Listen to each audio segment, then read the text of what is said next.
Então, nosso objetivo era esse, né? É esse, que é descrever os números reais como um corpo ordenado completo. Então, hoje, vamos aqui nos concentrar nessas duas, tá? Corpo e corpo ordenado completo. Vamos começar assim, olha. R é um corpo. O que que isso significa? Então, significa que lá em R você tem duas operações. Uma operação de soma e uma operação de multiplicação.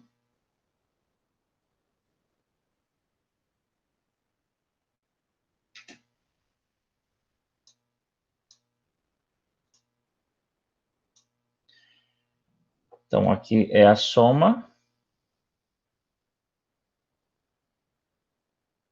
e aqui é a multiplicação. Então, olha só, uma forma que a gente tem de resumir o que é um corpo é usar a noção de grupo, tá? Que eu sei que vocês já viram, todos já fizeram álgebra, então você sabe o que é um grupo. Então, você consegue, ao invés de você listar todas as propriedades, a gente só vai dizer assim, o que significa o R ser um corpo? Significa que R com a operação de soma é um grupo. Então, na verdade, ó, significa dizer isso, ó, que essas duas estruturas, certo? O R com a operação de soma e o R com a operação de produto, são grupos abelianos ou comutativos, né? Ou seja, aqui o R mais satisfaz quatro propriedades, né? Então, ele primeiro é associativo, né? Tem o elemento neutro, que é o zero, não é? Cada elemento em R tem um inverso aditivo. E, por último, essa operação é comutativa. Isso significa dizer que o R mais é um grupo abeliano. A mesma coisa vale aqui para o R, tá? Com a operação aqui de multiplicação. Muito bem. E falta uma última propriedade que vai conectar o produto com a soma, que é essa aqui, ó. X multiplicado por Y mais... Ou seja, é a distributividade, né? No caso aqui, eu estou escrevendo apenas a distributividade à esquerda e não à direita, porque eu estou dizendo que a operação é comutativa, né? Tá bom? Então, isso aqui significa dizer que o R é um corpo, tá? Muito bem, é isso. Agora, vão existir algumas consequências do R ser um corpo. Essas consequências são as propriedades que nós já usamos naturalmente no R, né? Então, vamos escrever aqui, ó, como consequências.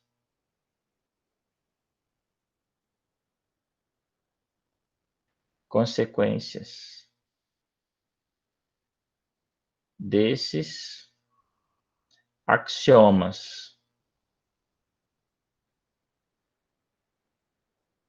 As consequências desses axiomas são o seguinte. Então, primeiro é dizer que, então, quando você pega um número x e multiplica por zero, isso dá sempre zero, tá?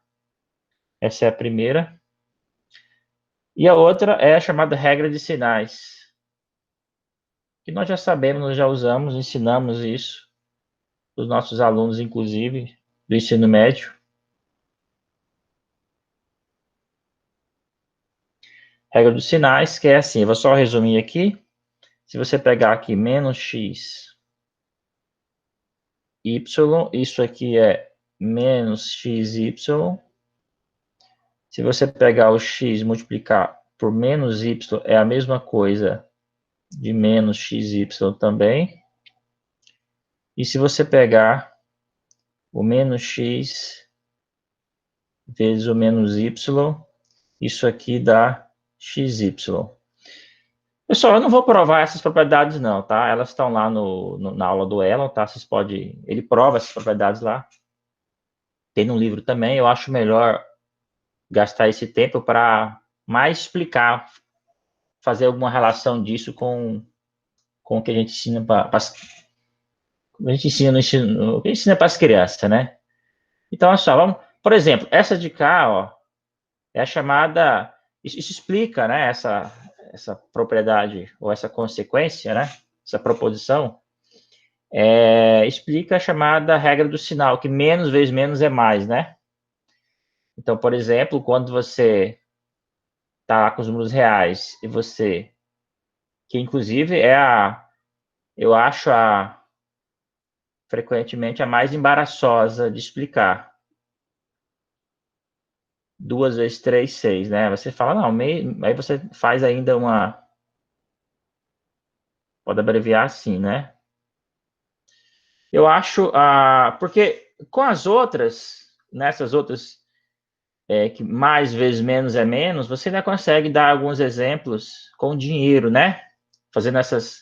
Não é difícil você pensar em exemplos envolvendo saldo bancário, né? Dívidas. Dá para você explicar todas elas com alguns exemplos. Mas essa do menos vezes menos dando mais, essa aqui, a melhor forma que eu vejo de explicar não é dando um exemplo. Eu não consigo achar um exemplo, digamos assim, que não seja muito apelativo, que não seja muito... que não force a barra na hora de explicar por que menos vezes menos dá mais. Eu prefiro apelar mesmo para a estrutura lógica, que é a seguinte, ó. Eu geralmente faço assim, quando algum aluno me pergunta, por que menos vezes menos dá mais? É raro, mas alguns podem perguntar. Então, eu faço assim, ó. Eu construo isso aqui. E uma vez que eu já convenci o aluno de que menos vezes mais dá menos, então, e também já falei da distributividade, em geral isso não é nenhum problema para eles, então menos 1 vezes 1 eu sei que dá menos 1, né? Aí eu digo, olha, menos 1, quer dizer, por um lado, isso aqui, você já sabe que tem que dar zero, né? Porque o menos 1 é zero e menos 1 vezes zero é zero. Isso também eles acreditam fácil, estão acostumados a fazer. Mas, então, se eu sei que a expressão aqui tem que dar zero, então quando eu fizer a distributividade, tem que dar zero também. Então, se eu sei que menos 1 vezes 1 é menos 1, agora, menos 1 vezes menos 1 tem que dar quanto? Para que essa operação dê zero? Tem que ser 1, né? Não tem outro jeito, né? Tem que ser o oposto de menos 1. Com isso aqui, eu acho que dá para convencer, tudo bem? Que, na verdade, é uma espécie de resumo da prova. Essa explicação minha não está longe da explicação científica, entendeu? Que é precisamente essa, né? Que eu coloquei aqui do lado, né? Então, eu penso que isso é importante. Sempre você ter em mente qual é a explicação científica e qual é a explicação que você vai dar, né, para o aluno.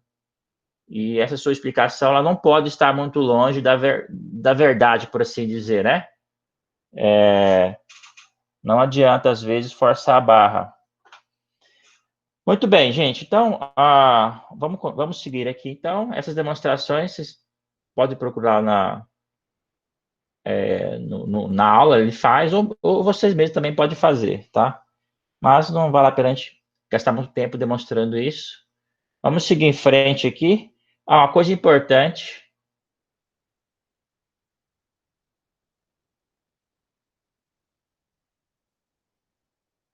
é a seguinte. Essa propriedadezinha aqui a gente usa bastante, que é assim, ó. Se o produto de dois números der zero, é porque algum deles tem que ser zero, tá? Se o produto se um produto, a gente usa isso aqui muito para resolver a equação, tá bom? Quer ver um exemplozinho onde você usa direto isso aí para resolver a equação? Equaçõezinhas básicas. Toda vez que você tiver uma expressão assim, tiver aqui x ao quadrado mais x igual a zero, por exemplo. Não, mas aqui não vai ter solução, né? Tem que colocar um menos. Não, vai ter. Então, aí o que você faz? Você vai fatorar, né? Como é que você faz? Você fatora. Aí daqui você diz, se x vezes x mais 1 é zero, aí você tira. Então x' é zero, e o x duas linhas, que são as raízes, você tá achando, né? É menos 1, né? Quando você faz isso, você está usando essa propriedade, entendeu? Porque esse produto só dá zero quando um dos fatores é zero. Então, ou x é zero, ou x mais 1 é zero, e, portanto, o x é menos 1. Então, é aqui que você usa, tá? Então, isso sempre vai valer num corpo, tá? Agora, então, isso aqui vale um corpo, né? Vou escrever só assim, ó, em um corpo.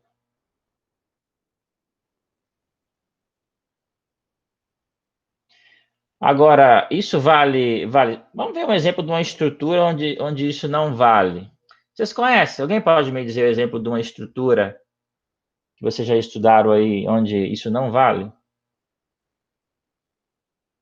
Alguém sabe? Um exemplo de uma estrutura?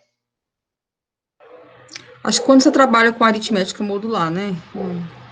Perfeito, perfeito, ó. Então, vamos aqui fazer uma observação, ó. Exemplo ótimo, ó. Por exemplo, ó, se você pegar Zn, onde o n não é primo,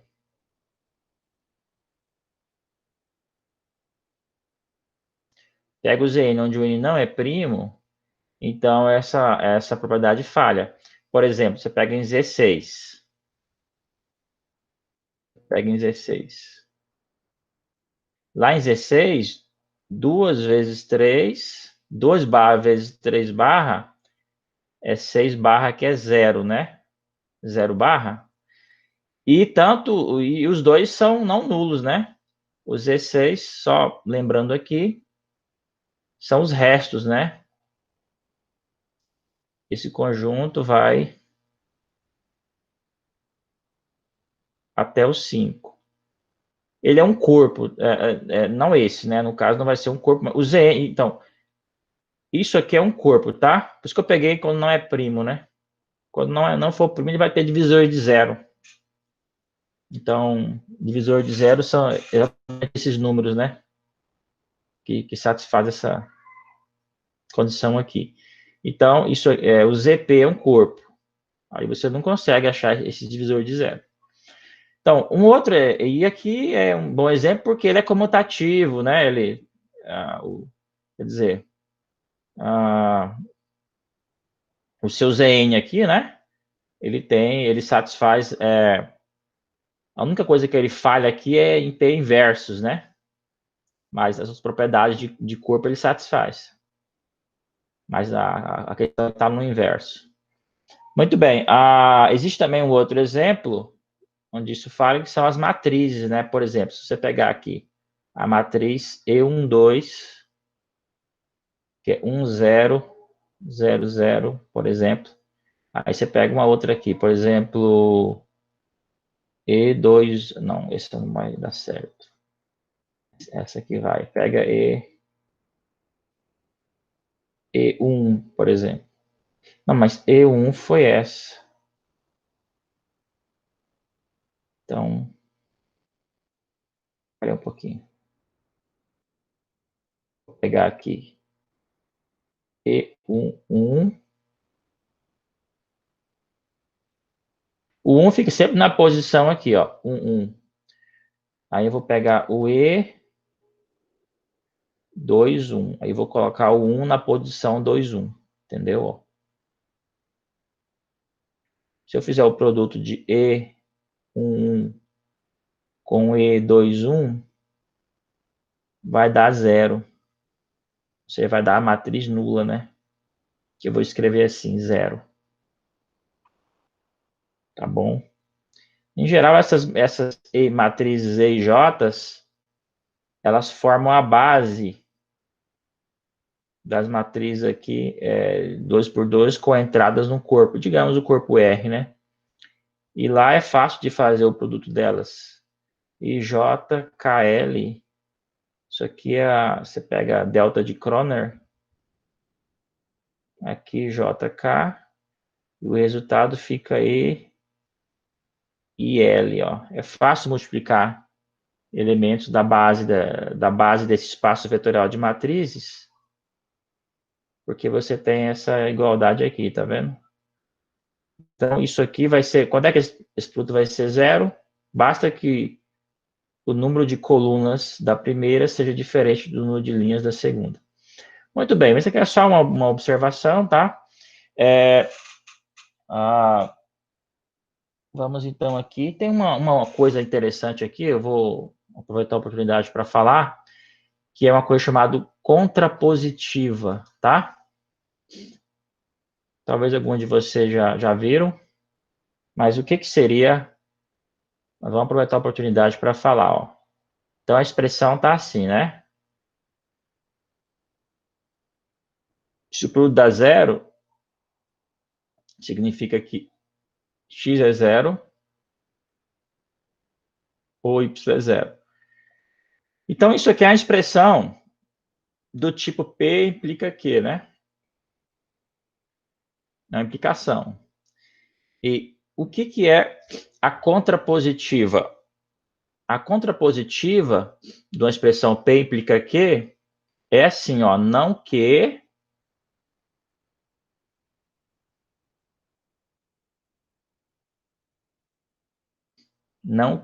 eu não quero usar o que dos números racionais, não, é o que normal mesmo.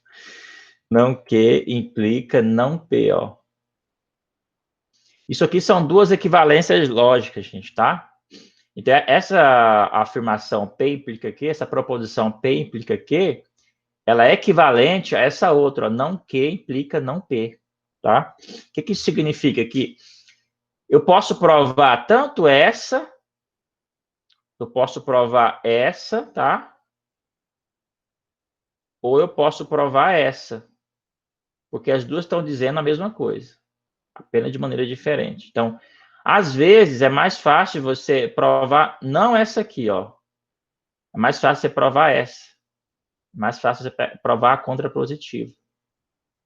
Para você ver por que elas são equivalentes, um jeito é você fazer aquelas tabelas verdades, né? Tá? Não vou entrar em detalhes sobre isso aqui não, mas você constrói a tabela verdade dessa aqui. Se aqui for verdadeiro, aqui e aqui verdadeiro, a implicação é verdadeira. O único meio dessa implicação ser falsa é quando o P for verdadeiro e o Q for falso. A implicação é falsa. Em todos os demais, a mais enigmática é essa aqui, ó. Mesmo quando o P e a Q forem falsas, a implicação é verdadeira. E, por último, essa aqui, ó. FV também é verdadeira. Se você fizer a tabela verdade de não Q e não P, aliás, eu estou escrevendo não Q e não P, né? Se você fizer a tabela verdade não Q implica não P, não Q implica não P, só que aí você teria que colocar aqui mais as duas aqui, né? Você tem que usar a mesma configuração aqui, ó. VV, você põe VV, VF, FF, depois FV. E aqui você vai negando, ó, como você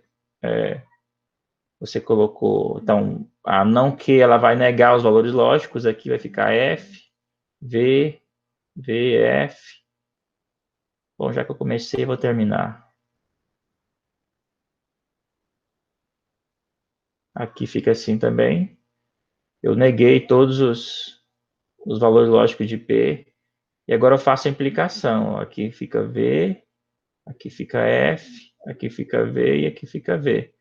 Tá vendo que as duas são exatamente iguais, ó? Quando você olha para essa aqui e olha para essa, você vê que são exatamente iguais, né? Então, por exemplo, aqui, como é que seria a contrapositiva dessa aqui? Se essa aqui é a minha afirmação P e essa aqui é a minha afirmação Q, o que seria não Q implica não P? Seria assim, o que é a negação de x é igual a zero ou x...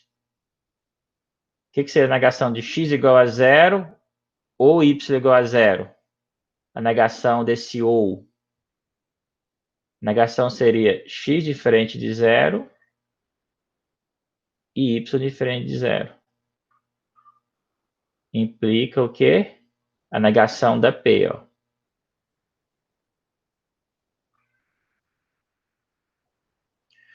Ou seja, essa afirmação aqui, olha, ela é equivalente a essa outra. Então, você dizer assim, se o produto der zero, implica que um dos fatores é zero, é a mesma coisa de dizer que quando os dois fatores são não nulos, o produto é não nulo. É a mesma coisa, tá? Então tá bom, gente.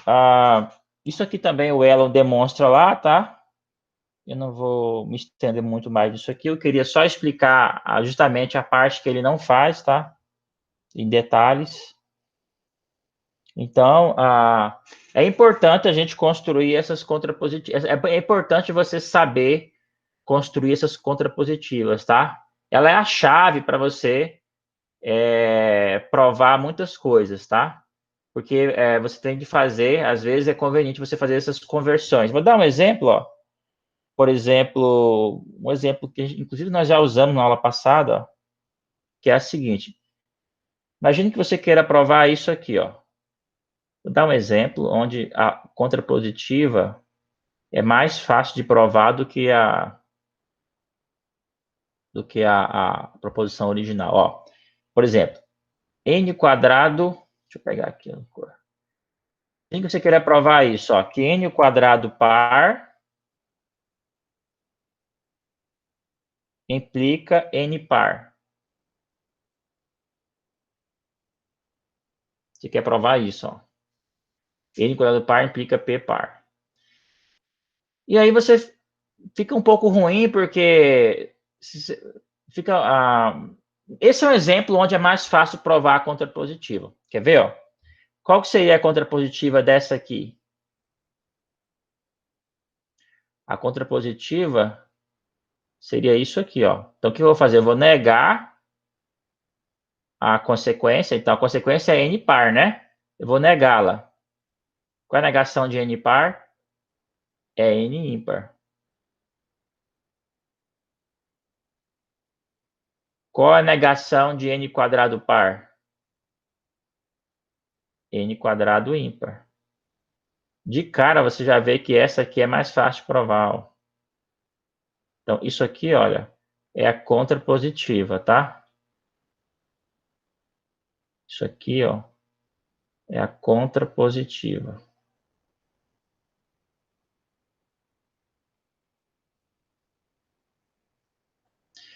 E por que essa aqui é mais fácil de provar? Porque ela é direta, né?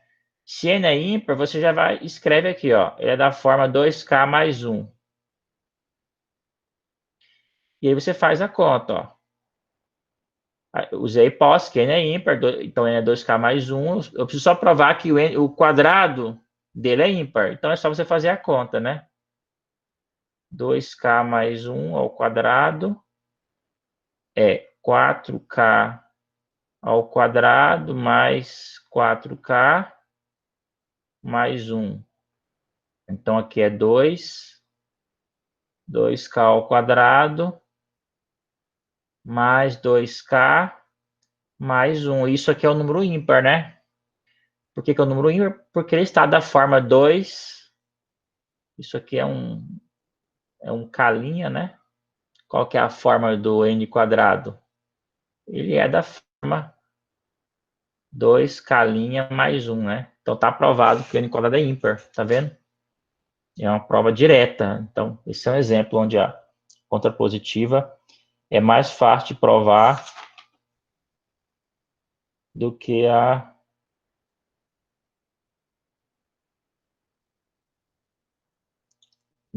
afirmação, a proposição original, né? Tem um outro exemplo aqui,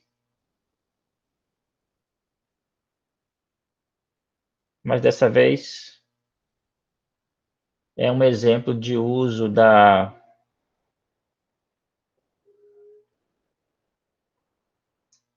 dessa propriedade, tá? Que se o produto é zero, um dos fatores é zero. É a seguinte, ó. Então, exemplo. Na verdade, eu vou colocar assim como uma afirmação.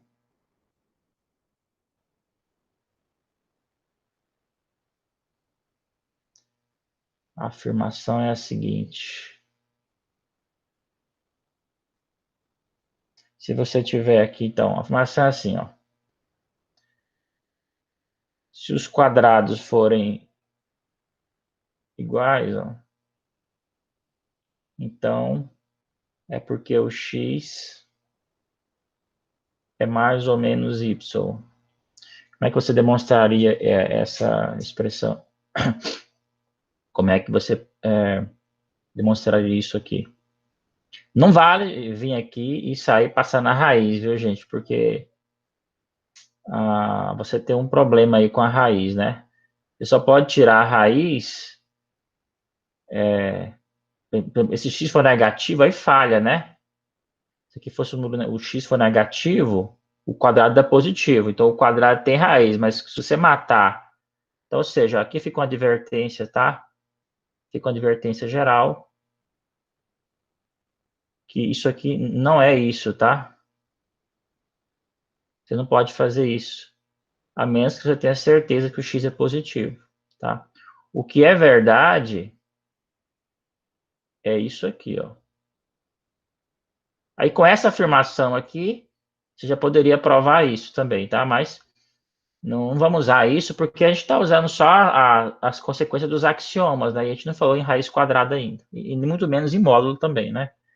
Então, na verdade, a situação é mais simples, ó. Você vai usar o seguinte, ó. Você puxa o y quadrado para o primeiro membro, tá? E aqui você fatora, ó. O que é x quadrado menos y quadrado? A gente sabe que isso é simplesmente x mais y vezes x menos y, né?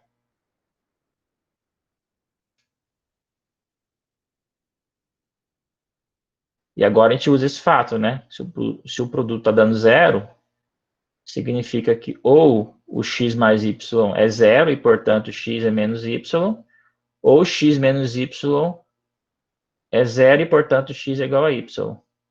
Simples assim, tá? Então, se você tivesse aqui, não é o caso, tá? No livro, né? Não está dando esse exemplo, mas se você estivesse pensando lá no cálculo, por exemplo, né? E quisesse, por exemplo, esboçar o gráfico dessa equação. Eu quero esboçar o gráfico dessa equação. O que está dizendo geometricamente? Se dissesse, esboça o gráfico dessa equação. Está dizendo o seguinte, ó. Está dizendo que, na verdade, vale a recíproca, tá? Aqui é um lado, também outra nomenclatura, tá? Se eu tiver aqui P implica Q, essa é uma afirmação. Se P, então Q, né? Essa outra aqui, Q implica P, chama-se recíproca, tá? P, essa aqui chama-se recíproca dessa. Então, Q implica P é a recíproca de P implica Q, tá? Nem sempre, então, então, ao contrário do que a gente viu lá, a contrapositiva é equivalente, mas a afirmação original, mas aqui não, tá? Ou seja, pode ser que essa seja verdadeira, mas isso acontece quase sempre, essa aqui é falsa, tá? Isso pode acontecer. Tudo bem? Então, quando as duas são verdadeiras, são afirmações equivalentes. Então, isso é muito bom na matemática. Você ter duas formas de dizer a mesma coisa. Mas, em geral, a recíproca pode ser verdadeira ou não, tá? Nesse caso aqui, ó, a recíproca é verdadeira. O Elo nem falou isso porque é trivial, né? Ele nem perdeu tempo em falar. É claro que se x for igual a mais ou menos y, quando você eleva ao quadrado dos dois lados, são iguais, né? Se dois números diferem apenas pelo sinal, quando você eleva ao quadrado, eles ficam iguais, né? Por exemplo, se o x for 5, se o x for 5, pega o número 5 e pega o menos 5. Quando você eleva, os dois dá 25, né? Então, o fato mesmo de ser equivalente significa que se você interpretasse isso como sendo uma equação no R2, certo? E que você quisesse esboçar o gráfico dessa equação, essa conta, essa equivalência, significa que o gráfico dessa equação é assim, ó. É a união de duas retas, tá? Que corta a origem e uma possui o coeficiente angular 1 e a outra o coeficiente angular menos 1, tá? Essa reta aqui é a reta da equação x igual a y, e essa outra aqui é a reta da equação x igual a y igual a menos x, tá? Muito bem, aqui é só uma interpretação. É interessante fazer essas conexões com o que a gente já viu, tá? Porque elas dão uma concretude a essa teoria abstrata de análise, né? Que em último caso, é uma formalização de muita coisa que a gente já conhece, né? Seja do ensino básico mesmo, seja do cálculo, tá? Então, muito bem, gente.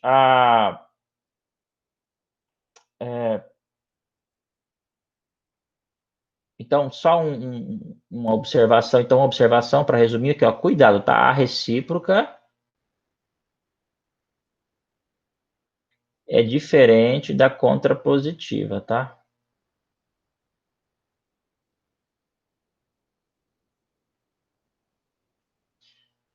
Muito bem. Então, agora vamos para a segunda fase, né? Que é a seguinte, ó. Vamos lidar com a afirmação de que R é um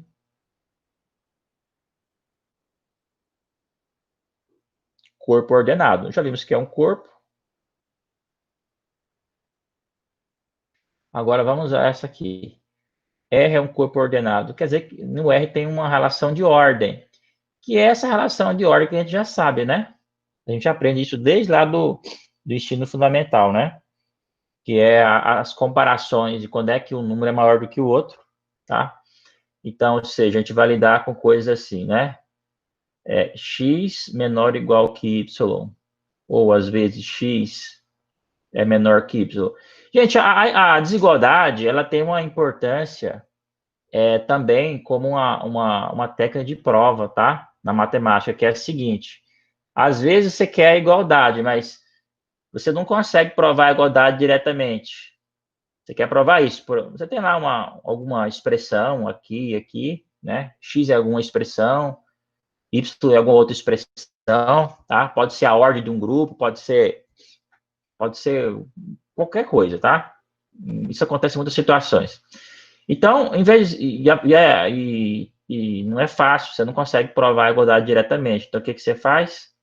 Você quebra em duas, ó. Primeiro você prova que x é menor ou igual que y.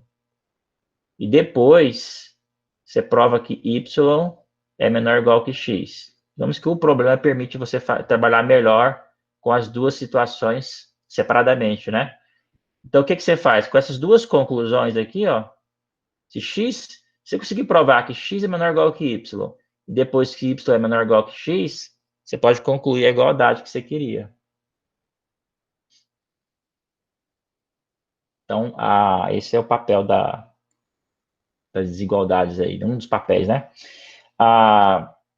Muito bem, gente. O que significa um corpo ser ordenado? Significa o seguinte, ó. Significa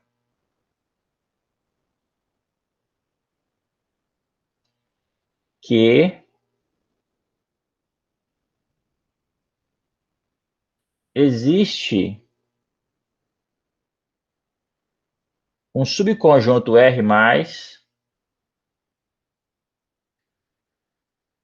tal que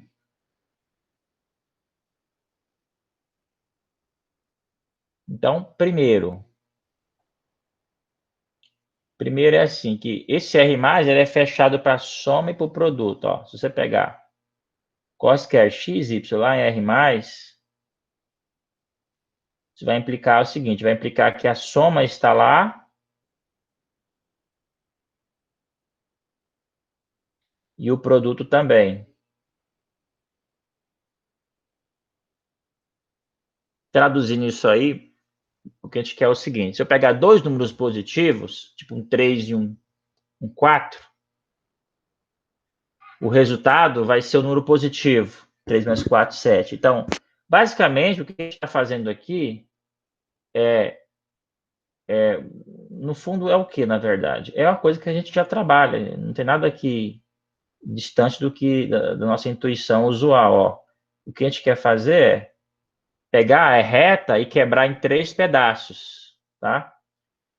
Então, os números que estiverem à direita do zero, a gente vai chamar de números positivos, eu estou representando por R+, e os números que estiverem à esquerda do zero, na reta, vamos chamar de R-. É claro que a gente não está usando essa linguagem aqui, porque aqui é a chamada formalização, né? Quando você vai escrever esses axiomas, né? Tem que ser de maneira rigorosa, de maneira lógica, né? Você não pode misturar com linguagem geométrica e por aí vai, né? Mas o que está sendo dito de maneira formal é simplesmente uma captura da nossa noção intuitiva, tá? Que a gente já tem. Não é nada de exótico, tá bom? Por assim dizer. Então, essa afirmação que eu falei, né? Que você vai quebrar a reta em 3 pedaços, né? Tá dito aqui nessa segunda condição, ó, que é a seguinte. O R vai ser a união de junta. Um pontinho aqui em cima quer dizer de junta. R menos união com zero. Então, essa segunda condição é exatamente isso que eu escrevi, tá? É a reta real, tudo bem? É a reta real aqui, separada aqui, né? Dividida em 3 pedaços, né? Os números que são menores do que o zero, o próprio zero, e os números maiores do que zero, tá bom? E mais ainda, quando você somar números positivos, você continua com números positivos. E quando você multiplicar números positivos, você continua com números positivos. Então, é isso. Essas duas condições, elas capturam estará embutida nelas todas as consequências intuitivas, todas as propriedades intuitivas ou conhecidas que nós aprendemos da relação de ordem, tá? Vão estar sendo obtidas a partir dessas duas. Então, por exemplo, então vamos por uma consequência, então, uma consequência dessa dessa condição, né, do fato do R ser ordenado, é a seguinte, ó.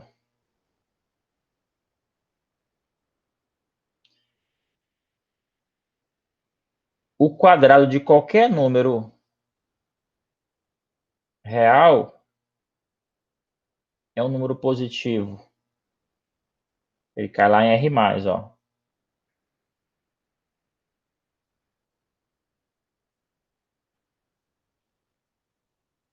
Para cada x em R. Se eu pegasse o x em R+, isso seria imediato, né? A partir da... Se eu pegasse aqui, se eu dissesse que o x está em R... Se eu colocasse um maisinho aqui, tá vendo? Dissesse que o x está em R+, aí eu estaria usando simplesmente essa condição aqui, né? Porque x vezes x, né? X ao quadrado estaria em R+, uma vez que eu peguei o x em R+. Só que a afirmação é um pouco mais forte, viu? O que ela está dizendo não é para quando o x está em R+, é para o x pode ser qualquer número. Qualquer não, né? Para cada, diferente de zero, né? Faltou dizer isso. Porque se for zero, aí é zero, né? O quadrado do zero é zero, tá? Então, faltou dizer aqui que o x é não nulo. Então, essa simples observação já dá uma ideia de como é que você pode provar essa afirmação, que é a seguinte, olha, você usa aqui a própria divisão, a própria... Gente, a união disjunta, tá? Esse pontinho aqui, quando eu digo que eu estou usando essa... O que significa esse pontinho aqui? Significa que, de maneira geral, ó, deixa eu pegar aqui, A união com B. Quando eu ponho um pontinho aqui, quer dizer que é a união disjunta, tá? Quer dizer que eu não posso ter... O que seria uma união disjunta, por exemplo? Num desenho seria isso, ó. Digamos, o A está aqui e o B está aqui, tá vendo? Ou seja, o A e o B não têm elementos em comum, tá? Aí eu ponho assim, tá? Então, união disjunta quer dizer que o A e B... Aqui está dizendo que A, interseção com B, é vazia. É por isso que eu digo que a união é disjunta, tá bom? No caso aqui, a disjunção é 2 a 2, né? R+, interseção com R- é vazio. Ou seja, é exatamente a imagem que nós temos da reta aqui, né? Muito bem, então, se eu pegar um x, se eu pegar qualquer x em R, se eu pegar qualquer x em R, só tem três possibilidades, né? Ou ele é zero, ou ele é negativo, ou ele cai aqui, né? Ou ele é negativo, ou ele é positivo, né? Ora, como eu já disse que ele não pode ser zero, só tem duas possibilidades. Ou ele é positivo, ou ele é negativo, porque a união é disjunta. Bom, se ele for positivo, se tiver em R+, aí é imediato, né? Porque se o x está em R+, x quadrado é x vezes x, né? Então, eu estaria simplesmente usando essa de cá. Então, na verdade, o que sobra fazer é apenas o caso onde o x é negativo, ou seja, o x está em R-, né? Mas veja só, se o x está em R-, eu posso fazer, ó, se eu escrever o x ao quadrado, eu não posso escrever ele assim, ó, como o produto menos x vezes menos x. Estou usando uma das propriedades lá para cima, né? Justamente aquela regra do sinal, né? Que menos vezes menos dá mais, né? Agora, como o x está em R-, x é negativo, isso quer dizer que o menos x, o oposto de x, é positivo. Portanto, ele está em R+. Aqui, em R+. Agora, o produto de dois números que estão em R+, eu sei que são positivos, tem que ser positivo, né? Então, é por isso que o x ao quadrado está em R+. Daqui tem uma consequência interessante, que é a seguinte, que os números complexos não podem ser ordenados. Por quê? Olha só, toda essa argumentação que eu fiz aqui, embora eu estivesse usando aqui o símbolo R, tá? Eu estou tratando o R simplesmente como um corpo, tá? Toda a minha representação geométrica aqui é só uma interpretação, ela não faz parte da definição abstrata de corpo ordenado, ou seja, toda a conversa até agora, na qual eu estou usando o símbolo R, pode ser trocada por um F, tá? Um corpo qualquer, tá bom? Não é os reais lá que você... Não é ainda, né? Os reais que a gente está trabalhando. Vai ser aquele R que vocês conhecem lá mesmo quando a gente trabalhar com a terceira propriedade, né? Que é um corpo completo, né? A gente vai poder fazer mais coisas, mas a princípio aqui é uma definição bastante abstrata e geral, e por isso que ela é boa, porque eu posso falar assim, ó, eu posso pensar que eu acabei de argumentar em C. Então, pega o C. Suponha que o C fosse ordenado, fosse possível ordená-lo, tá? Então, vai lá existir um C+, né? Um C+, que está contido em C. Esses aqui são os positivos, né? Acontece que a gente acabou de ver que x ao quadrado estaria em C+, para qualquer x em C, né? Desde que não fosse nulo. Isso seria verdade, né? Mas aí tem um problema, porque o x ao quadrado, aliás, se você trocar o x ao quadrado por i, né, para qualquer x em C, se você trocar o i ao quadrado, o x por i, então o i ao quadrado é menos 1. Então, esse menos 1 deveria ser positivo, né? Olha a encrenca. O menos 1 deveria ser positivo. Acontece que o menos 1 não pode ser positivo. A gente sabe que 1 é 1 ao quadrado, não sabe? Gente, análise é um negócio sutil, viu? Hoje tarde eu sabia isso, né? Agora já não sei mais. 1 é igual a 1 ao quadrado. Veja, o quadrado de... A gente acabou de ver que o quadrado de qualquer...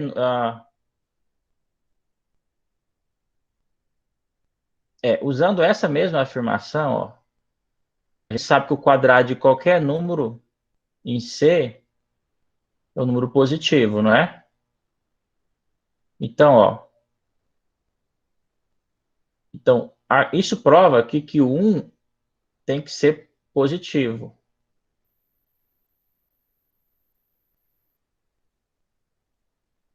Certo? Mas se o 1 é positivo, o menos 1 tem que ser negativo. Tá bom?